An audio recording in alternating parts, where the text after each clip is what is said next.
talk to you about the male loneliness epidemic. I would like to say something about the male loneliness epidemic. The male loneliness epidemic. Did you all know that there's a male loneliness epidemic in the United States right now? The male loneliness epidemic, blah, blah, blah, blah, blah, blah, blah. Ah, yes, the male loneliness epidemic. That thing you can hardly go a day without a whole bunch of desperate, lonely, man-hating women making videos about and taking great delight in believing that it's true. That thing where they're finding strength and independence and absolute glee in believing that men are lost, men are lonely and desperate, and that they can't find a date, can't find a woman. I mean, the fact that they're celebrating and finding joy from it pretty much tells you just how toxic today's modern women are. But that's not the point of this video. No, my friends, what we're going to be talking about is whether or not the claim that there is a male loneliness epidemic is actually true. Or is it yet another delusion that women have concocted to attack men with? I'm going to explore that question and show that not only is there not a male loneliness epidemic, but in fact, men are now thriving as they continue to walk away from dating, marriage, and women in general.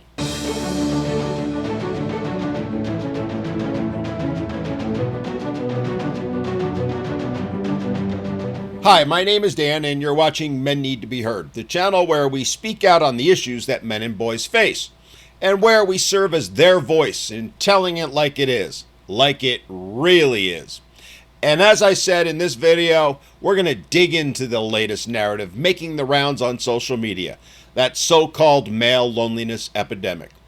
And if you've spent any time on TikTok, Instagram, or YouTube Shorts over the past few months, you've seen it. Video after video of women smugly declaring that men are miserable, they're lonely and suffering because, well, they can't find a woman. They're running around declaring that they're the ones walking away from relationships, marriage, and modern dating. And as usual, it's projection.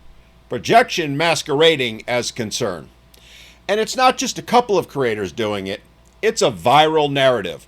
A narrative that's been created to put men down, put them in their place, and apparently try to make the men feel bad about themselves.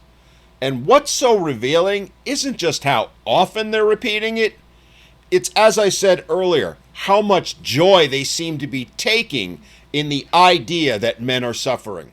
And if you notice, none of these videos have any calls for women to self-reflect, to ask themselves, could we be part of the problem? None of them are saying, are we the reason that men are walking away? Nope. It's nothing but a victory lap for them. A chance to mock and belittle men and congratulate themselves for winning at a game that men have chosen to no longer play. And it puts into perspective just how toxic today's women have become towards men. That their hatred of men, so much so that they take some sort of perverse pleasure in thinking that men are suffering, is what's driving them.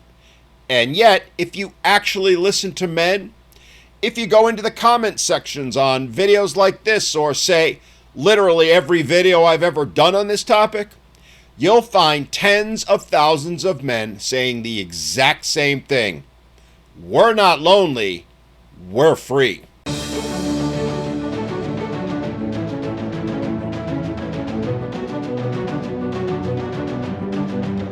The reality is, men are finding peace in solitude. Peace in hobbies, brotherhood, fitness, business, and travel. Peace in not having to worry about losing half their life savings, their home, or access to their children in a no-fault divorce. And here's the part they really don't want to talk about or admit. Most of the guys are happier, far happier now than they ever were chasing women, chasing modern dating. In 2023, the Pew Research Center published a report that showed over 60% of men under the age of 30 were now choosing to be single. Now, in many of the videos these women are making, you'll hear them crowing about that and the fact that only 34% of women in the same age group are single, as if it's some kind of win. But the part they're leaving out, the part most of them don't want to know about and certainly don't want to discuss, is that 60% of men who were choosing to be single were reporting satisfaction with their singlehood, not despair. Contrast that with only 45% of the single women being happy. Add to it, the more recent American Family Survey showed that less than 12% of liberal women, as in the ones most likely to be making these videos, are completely satisfied with their lives. 12%. Yet it's that very 12% that are making most of these videos. And the reason for that is simple. They're miserable. And as the saying goes, misery loves company. That group of women has latched onto this paradigm as gospel, and they're using it to try and convince more women that being alone, being unwed, being undated, unwanted, and unmarried is the way to go. But where did that narrative come from? Was it from a scientific study, as they often claim, or was it something different? Let's explore the origins and find out the real truth.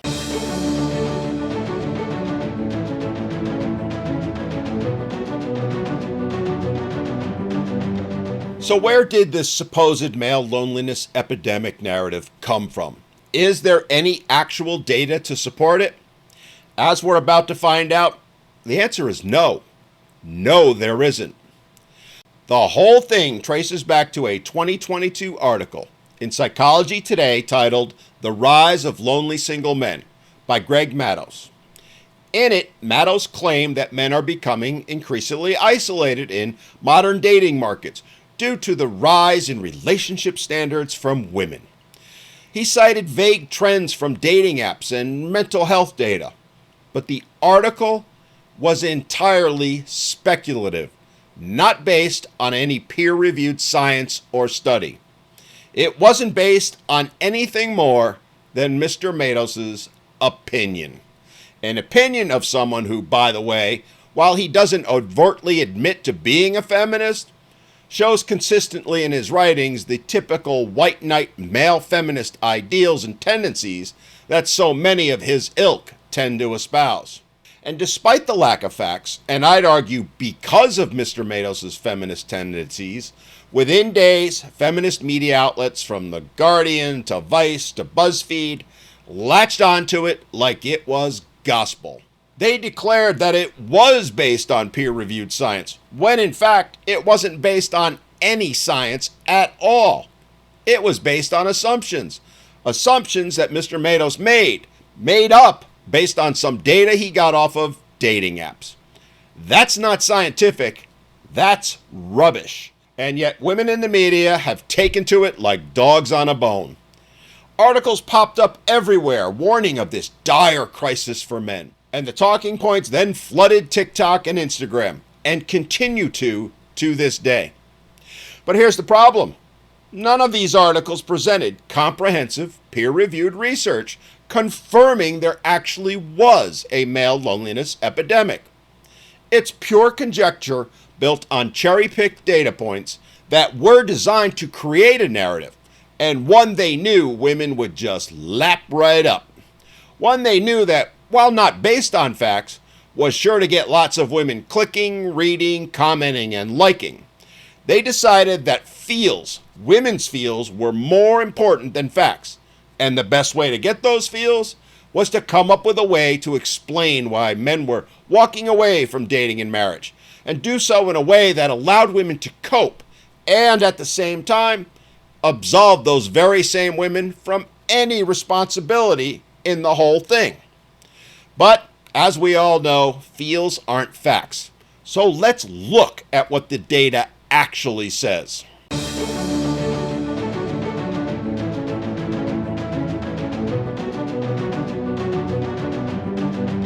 Now let's be clear here.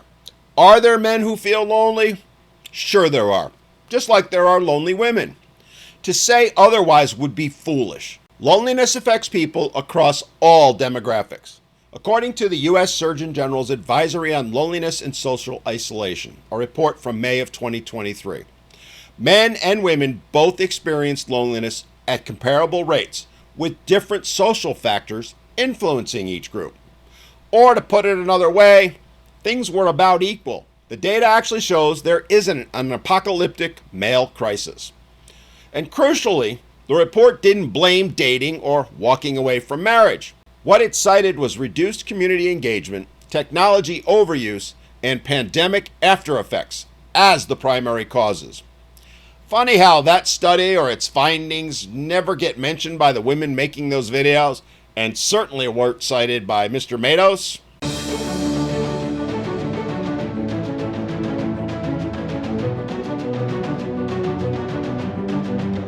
But let's go a step further. Other studies show that while men typically report fewer friendships than women, the ones they have are closer and more long-term. Put another way, when it comes to friendships, men seek quality, not quantity, which is pretty much the direct opposite of women. Further, other studies have shown that men thrive in solitude, in fact do so far better than women do. A 2021 study in Frontiers in Psychology even found that men with fewer social contacts reported comparable or better life satisfaction when those connections were high quality. Data from the Office of National Statistics in the UK in 2020 showed that single men without children often reported higher life satisfaction scores than married men with families. Let that one sink in. That's something the mainstream media and all the women making their silly little videos don't know or are conveniently leaving out. Which is why you won't hear on TikTok or Instagram that it's really women, especially those post 30, who are actually statistically lonelier than their male peers. A 2020 study in the Journals of Gerontology found that unmarried, childless women past the age of 40 experience significantly higher rates of loneliness and depression than men in the same category. More recent studies are showing that about 1 in 4 women are being treated for depression, and that doesn't include the many who are self-medicating with their boxed wine and Ambien. And look, I'm not saying that to crow or brag. In fact, if anything, I find it sad, appalling even. But it is reality, and one that we as a society need to face. More so, it's one that women in particular need to face, instead of making their silly little videos, which aren't helping them, but hurting them by driving even more men away. The fact of the matter is, men are doing just fine. In fact, they're thriving in their solitude. While sure, they'd love to find a happy, healthy relationship, they've also realized the odds of that happening with today's modern women are pretty slim. As I often say, men have done a risk versus reward assessment on relationships, and they've realized that they're far, far better off not being in one. And when you realize that, as well as the fact that biologically speaking, men are more likely to be happy on their own than women, it does not bode well for the future, does not bode well for society.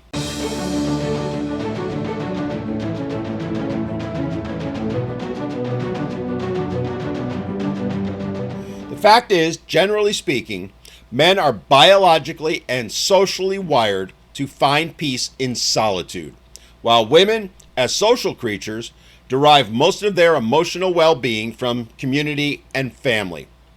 This isn't something new. It's well-established evolutionary psychology, but apparently it's also now considered controversial. Apparently, as we've seen in this case and many others, they've decided that feelings matter more than facts. So knowing all that, it leads us to the next question. Why are women doing it? Why are they running around by the thousands every day, claiming there's a male loneliness epidemic, and taking pure, unadulterated joy in thinking there actually is? Well, it's a way of coping. Coping with the reality that men have made it abundantly clear. They no longer want women, don't need them, and have decided their lives are going to be better off without them. What's actually happening here is textbook projection. Modern women facing declining dating prospects as they grow older, shrinking marriage rates, and the very real risk that they'll never have children as a result are transferring their own feelings, their own loneliness onto men. This isn't a new tactic. It's a tried and true one that feminism has followed for decades now, where they take their experiences, women's experiences, not to mention their faults, their actions, and so on, and project them onto men. As any reasonable person knows, feminist narratives for decades have relied on taking traits and shortcomings from their own movement, things like bitterness, social withdrawal, and unhappiness, and then projecting them onto men in order to shift blame, shift responsibility. And that is what is happening now. It is what is happening with this loneliness myth. Today's women feel abandoned because men have opted out. But rather than ask why, women are choosing to label men as miserable and lonely so that they can feel superior. It's why they also love to say that men are emotionally unavailable, unwilling to commit. Yet, the stats show it's women who are initiating 70 to 80% of divorces. And the reason they're filing them the majority of the time isn't because of adultery or abuse. It's because they're bored or think they can do better. It really does come down to that.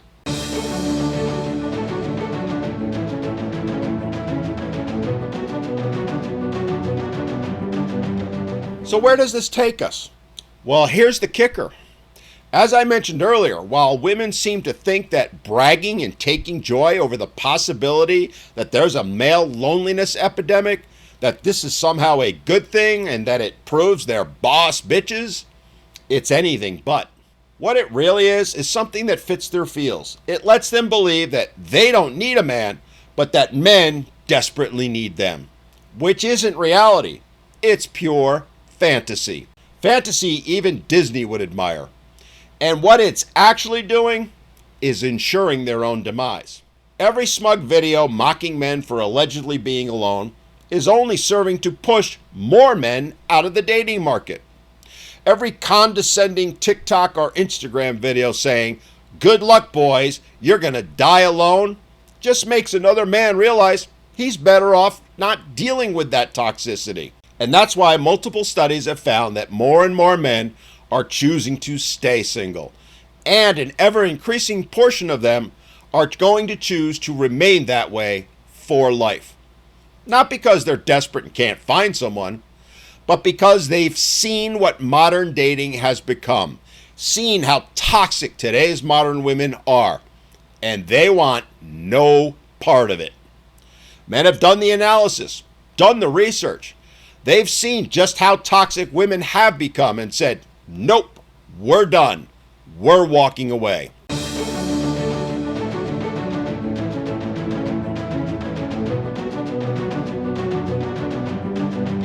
And this leads us to another discussion.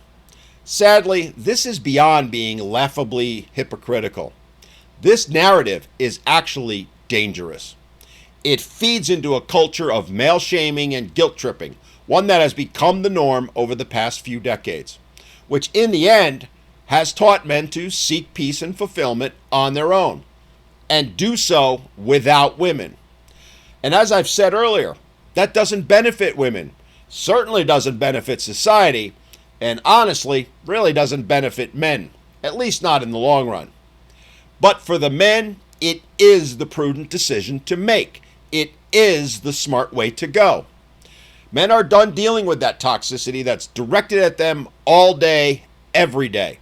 They're done with being blamed for every little thing, done with being whipping boys for women, done with the phony narratives women live by and espouse, which are really nothing more than control tactics disguised as concern.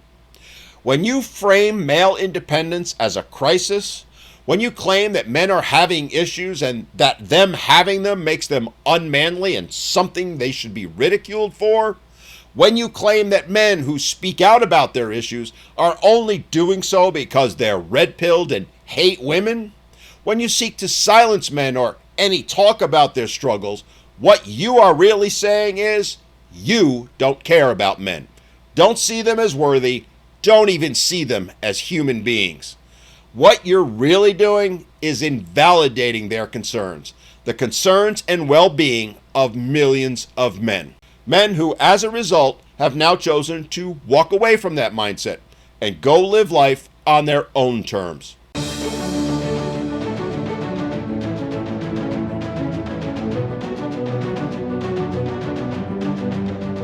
So the next time you see one of these, there's a male loneliness epidemic video, remember that these women are showing their true selves, and that they don't understand that it's not data driven, not based on science or research, which in turn shows that they're not doing it out of caring, concern, or compassion.